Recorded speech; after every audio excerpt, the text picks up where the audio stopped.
Assalamualaikum warahmatullahi wabarakatuh. Ini adalah PPKN SMKN. Kita akan membahas IPA kelas 10 bab 6 tentang limbah.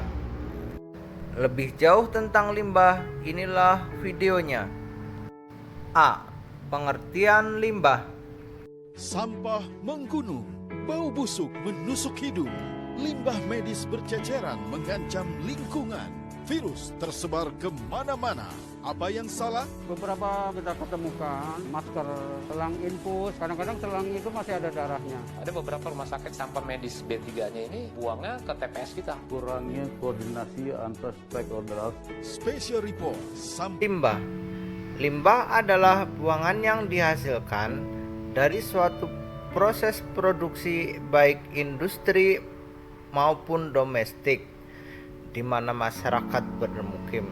Di sanalah berbagai jenis limbah akan dihasilkan. Ada sampah, ada air kakus, dan ada air buangan dari berbagai aktivitas domestik lainnya. Limbah padat lebih dikenal sebagai sampah yang seringkali tidak dikehendaki kehadirannya karena tidak memiliki nilai ekonomis.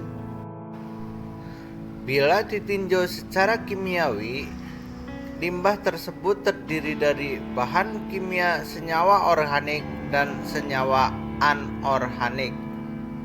Konsentrasi dan kuantitas tertentu, kehadiran limbah berdampak negatif terhadap lingkungan, terutama bagi kesehatan manusia, sehingga perlu dilakukan penanganan limbah. Tingkat bahaya keracunan yang ditimbulkan oleh limbah tergantung pada jenis dan banyaknya limbah.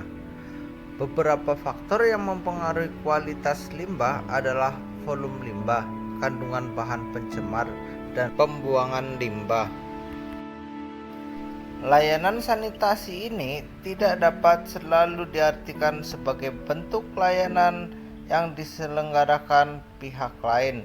Ada juga layanan sanitasi yang harus disediakan sendiri oleh masyarakat, khususnya pemilik atau penghuni rumah, seperti jamban misalnya. Perlakukan masker bekas sekali pakai dengan benar. Dirusak kemudian dibuang di tempat yang benar. Kalau perlu dititipkan ke pos pelayanan kesehatan atau puskesmas agar sampah-sampah ini tidak masuk ke daerah aliran sungai. Layanan air limbah domestik itu layanan sanitasi untuk limbah kakus. Jamban yang layak harus memiliki akses air bersih yang cukup dan terhubung ke unit penanganan air kakus yang benar. Apabila jamban pribadi tidak ada, maka masyarakat perlu memiliki akses ke jamban bersama atau disebut MCC. Layanan persampahan. Layanan ini diawali dengan pewadahan sampah dan pelajaran sampah. Pengumpulan dilakukan dengan menggunakan gerobak atau truk sampah.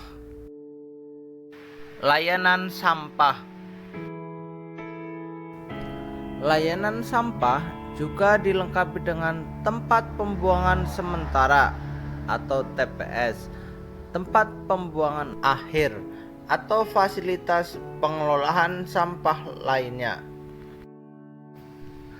Di beberapa wilayah pemukiman, layanan untuk mengatasi sampah dikembangkan secara kolektif oleh masyarakat. Beberapa ada yang melakukan upaya kolektif tersebut lebih lanjut dengan memasukkan upaya pengomposan dan menilai bahan layak daur ulang. Layanan drainase lingkungan adalah penanganan limpasan air hujan menggunakan saluran drainase atau selokan yang akan menampung limpasan udara tersebut dan mengalirkannya ke badan air penerima.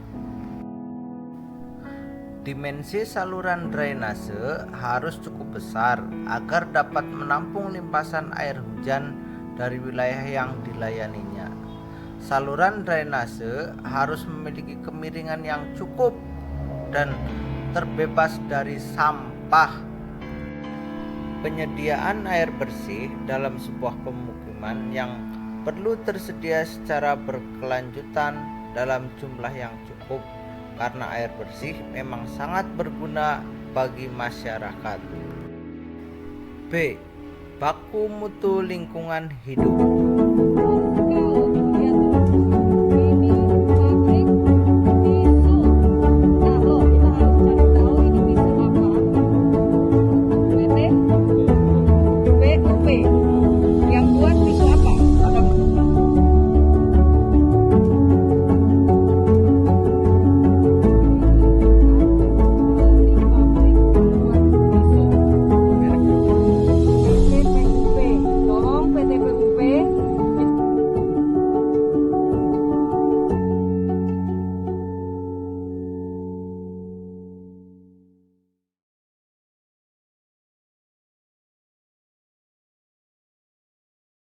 Menurut Undang-Undang Nomor 23 Tahun 1997, baku mutu lingkungan hidup adalah ukuran batas atau kadar makhluk hidup, zat, energi, atau komponen yang ada atau harus ada, dan atau unsur pencemaran yang ditenggang keberadaannya dalam suatu sumber daya tertentu sebagai unsur lingkungan hidup. Dalam pengertian lain, baku lingkungan hidup adalah standar untuk menentukan kapan suatu media lingkungan dikatakan cemar, baku mutu ambien, atau kapan sebuah buangan limbah dikatakan mencemari, baku emisi atau limbah. Untuk memahami baku mutu lingkungan hidup tidak memandang dari perlunya pemahaman mengenai pencemaran lingkungan. Sederhananya, pencemaran terjadi ketika tertentu yang masuk ke media lingkungan. B. Berasal dari kegiatan manusia. C. Mengakibatkan turunnya kualitas kehidupan yang hilang fungsi yang diperuntukkan. C. Pengelompokan limbah. Limbah dikelompokkan berdasarkan bentuk atau wujudnya. Limbah dibagi menjadi 4 macam, yaitu limbah padat, limbah cair, limbah gas, dan limbah suara. 1. Limbah padat. Limbah padat adalah sisa hasil kegiatan industri maupun aktivitas domestik yang berbentuk padat. Contoh dari limbah padat yaitu kertas, plastik, serbuk besi, serbuk kayu, dan lain sebagainya. Limbah padat dapat diklasifikasikan dalam 6 kelompok sebagai berikut. A. Sampah organik yang mudah busuk atau sampah. Limbah pada semi basah berupa bahan organik yang mudah busuk atau terurai oleh mikroorganisme. Contohnya sisa makanan, sisa dapur, sisa sayuran, kulit buah-buahan, dan sebagainya. B. Sampah anorganik dan sampah organik tak membusuk atau rebis, yaitu limbah padat anorganik atau organik yang cukup kering, yang sulit untuk didaur oleh mikroorganisme sehingga sulit untuk membusuk. Contohnya yaitu selulosa, kertas, plastik, kaca, dan logam. C. Sampah abu, yaitu sampah padat yang berupa abu, biasanya sistem pembakaran. Sampah ini mudah terbawa angin karena ringan dan tidak mudah membusuk. D. Sampah bangkai binatang, yaitu semua limbah yang berupa bangkai binatang seperti tikus, ikan, dan binatang ternak yang mati. Sampah sapuan, yaitu sampah yang dihasilkan dari proses menyapu lingkungan seperti menyapu jalanan dan pekarangan. F. Sampah industri, yaitu semua limbah padat yang berasal dari buangan industri. Komposisi sampah tergantung dari jenis industrinya. 2. Limbah cair. Menurut Peraturan Pemerintah RI Nomor 82 Tahun 2001, limbah cair adalah sisa hasil buangan proses produksi atau aktivitas domestik yang berupa cairan. Limbah cair dapat berupa udara beserta bahan-bahan buangan lainnya yang tercampur maupun terlarut dalam udara.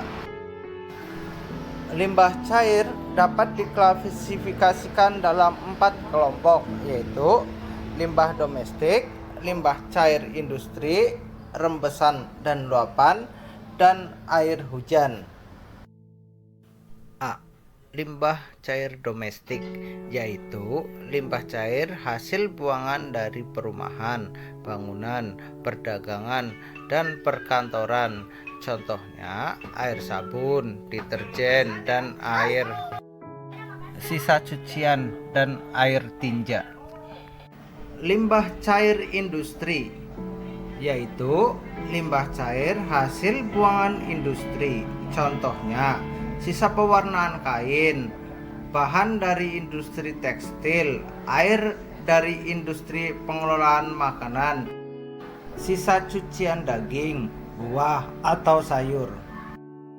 Rembesan dan luapan, infiltration and inflow, yaitu limbah cair yang berasal dari berbagai sumber yang memasuki saluran pembuangan limbah cair melalui rembesan ke dalam tanah atau melalui luapan dari permukaan. Air limbah dapat merembas dalam saluran pembuangan melalui pipa yang pecah, rusak, atau bocor. Sedangkan luapan dapat melalui bagian saluran yang membuka atau terhubung ke permukaan. Contohnya, buangan udara dari talang, atap, pendingin ruangan, bangunan perdagangan dan industri, serta pertanian atau perkebunan. Air hujan, limbah cair yang berasal dari air hujan di atas permukaan tanah. Aliran air hujan di permukaan tanah dapat melewati dan membawa partikel-partikel buangan padat atau cair, sehingga dapat disebut sebagai limbah cair. Limbah gas. Limbah gas adalah limbah yang memanfaatkan udara sebagai medianya. Secara alami, udara mengandung unsur-unsur kimia seperti O2, N2, NO2, CO2, H2, dan lain-lain. Penambahan gas ke udara yang melebihi kandungan udara alami akan menurunkan kualitas udara. Limbah gas yang berlebihan dapat mencemari udara serta mengganggu kesehatan masyarakat. Limbah suara. Limbah suara yaitu limbah yang berupa gelombang bunyi yang merambat di udara. Limbah suara dapat dihasilkan dari mesin kendaraan, mesin pabrik, peralatan elektronik, dan sumber-sumber yang lainnya.